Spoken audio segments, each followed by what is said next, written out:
For all the things I think I should ask, the first is, where is your honor? Hi everyone, and as you already saw, we're reviewing the very original Beast Wars Dinobot. And before I get into the review of this, to be honest, very good yet very bad figure, let me talk a bit about Beast Wars itself. So you see, Generation 1 is here. Nothing happened in between. Nothing happened between Generation 1 and Beast Wars. You see the line. After a very long time, somewhere around here, Predacons and Maximals were made. And later on, a space-time anomaly came, and these little guys were thrown back into the past 4 million years ago or some. You know, the Ark just crashed, so these guys went through a space-time anomaly, and now they're here. That's the general story. The actual toys added a little something that the original G1 toys didn't have. Action. As in, they had like ball joints and crap everywhere. Speaking of which, let's actually talk about the toy now. Dinobot's one of the better characters and everyone knows it. That's all I gotta say about the character. The actual toy.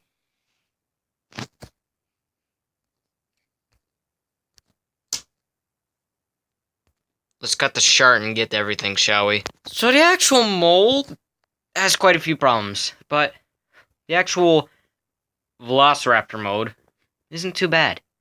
I mean, yeah, it doesn't have the claw and a few other aspects, and his tail's a little annoying to work with. But overall, from the top, and even a bit from the back, you can definitely tell that is supposed to be a Velociraptor. Any other angle, and you see this. Translucent orange plastic legs. No hiding it. Those are legs. And another thing hiding? That is the robot head. Now, I'm also going to have to talk about how these first-year guys were not originally really meant to fit in with G1 or anything. These guys were originally designed by Kenner, of all things, because, you know, Hasbro bought them on and such and such. So these toys were made before a cartoon or anything was done. And Dinobot was practically Beast Wars' equivalent of Grimlock. It's a very cool warrior and crap. And heck, even this toy's been reformatted in Grimlock a few times. But again, we'll get to all that jazz later. What I'm trying to say is, the molds lasted a lot longer than it should have. And I may be seeming off track with that. But just the whole history of this toy. The character. There's too much of it. Just say. I will say this guy is not really cartoon accurate, except for one big detail. And even that isn't too bad, but we'll get to that when we get to that. But let's talk articulation. The head has a moving mouth. Not too bad for Beast Wars toy. You actually get some action feature. Ball jointed little arms, which I'm sorry, that's the first time that's happened, but with a little more gentle carefully, the arms go out, they have to easily for the end get more universal movement. And for some reason, because of the sculpting, I think this one gets a better outward movement. I don't know. Where most of the articulation is inside his legs. We'll get to that. First, I have to get to the floor because it's more comfortable for me. Shut up. So I can go back, forward, can go out pretty far. Not too bad of bend, and the toes bend. He has a sixth weird toe, and tons of screws everywhere, so if I wanted to give this guy more articulation, I could.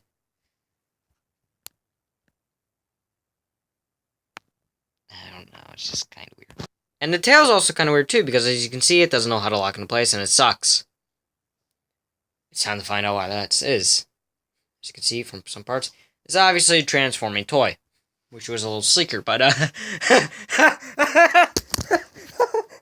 I'm sorry. Just season 1 Beast Wars toys were not sleek nor very hidden. In fact, this is one of the shining examples of that not being the case. As in, he has really good parts in some places, and horrible in others.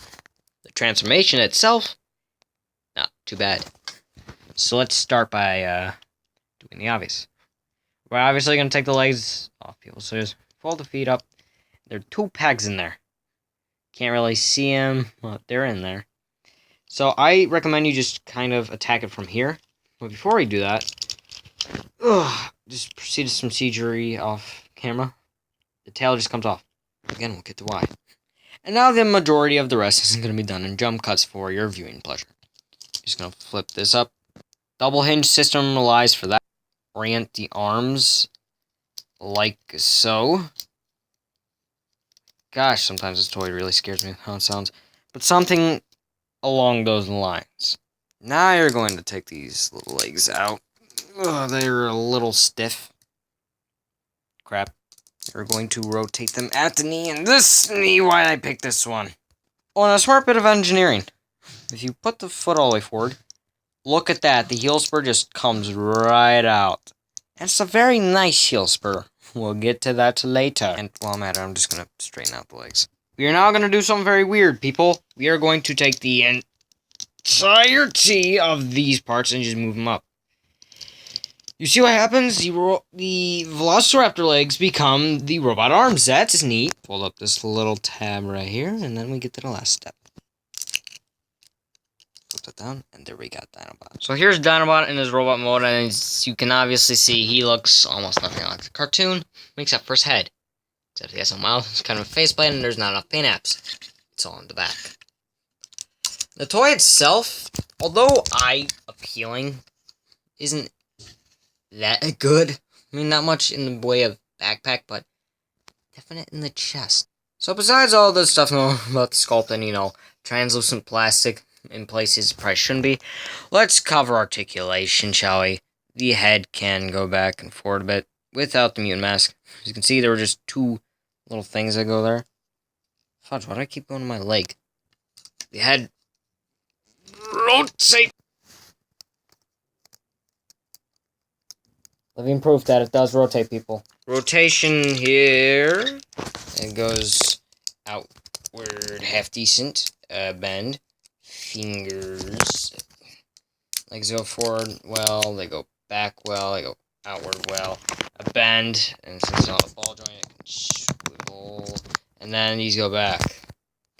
So the lack of wrist articulation kind of sucks. But, you can still get them into some good poses.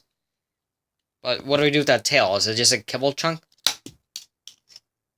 Actually, no, you don't have to throw your part away yet. Because 1, that would just be stupid. And 2, it does magic. Watch. Find my seam line. Oh, turns into a weapon. And you know what? So accurate.